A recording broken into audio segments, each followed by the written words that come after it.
Hey everyone, Giancarlo Veronini here, coming to you from Nintendo's Media Summit. I'm joined by Nate Bildorf, who's going to talk to us a little bit about Metroid Other M, a brand new Metroid game for the Wii. Now Nate, it seems like this game is sort of a culmination of everything we've seen of the Metroid series over the past few years. Can you give us a little more background on the game? Yeah, that's actually a really good description. I think fans who've been following the series since the beginning are really going to see elements from all the games sort of coming out. As you probably saw in the opening movie, basically starts with a flashback to the end of Super Metroid, which is in itself a reference to the end of Metroid 2, where Samus finds the baby Metroid, et cetera, et cetera. This brings together the best of all Metroid worlds.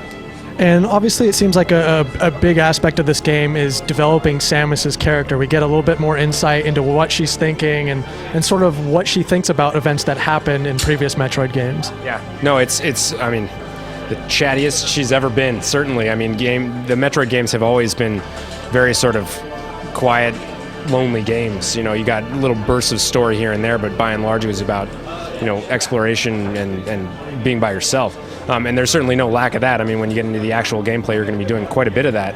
But around it is finally, a very, very fleshed out story that encompasses Samus's past, her present, encompasses storylines that I think a lot of the fans have wondered about.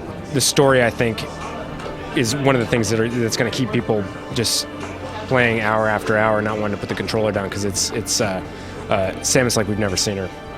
Let's talk a little bit about the gameplay. As you said, it's sort of a mixture of everything. We have a first-person view, but tell us a little bit about just the way that the basic gameplay mechanics work. Sure. Well, by and large, when you're navigating the world, you're using the Wii Remote exactly like an NES controller. So you're holding it sideways, you're moving around with the plus control pad, you're jumping and shooting with the 1 and 2 buttons.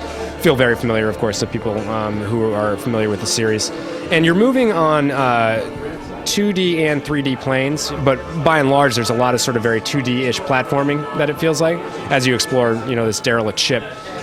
Then, of course, the big kicker is that any time you can point at the screen and all of a sudden you're in your first-person view. And not only can you blast enemies if you want to, but you can also just look around. And for me, it's such a perfect fit for the Metroid franchise because so much of it is about retraversing areas that you've been to before and trying to find a way out, trying to find a new path. And all these things sort of seem to kind of come together in the boss battles in the game as well. Yeah, you probably noticed that most of the rest of the time, if you want to go into first-person view, you can kind of take your time at it and look around, and it's all leisurely. You don't really have that luxury when you're in the boss battles. Can you give us, I know not revealing too much about the game today, but can you give us a sense of the scale? Will it be similar to previous Metroid games? I think you can expect it to be of pretty sweeping scope, especially when you consider how the storyline is really in-depth. You're having all that sandwiched around all the Metroid gameplay that we know and love, of upgrading abilities and retraversing areas. I think you can expect it to be as big as your favorite games. Excellent. Sounds like it's going to be a lot of fun.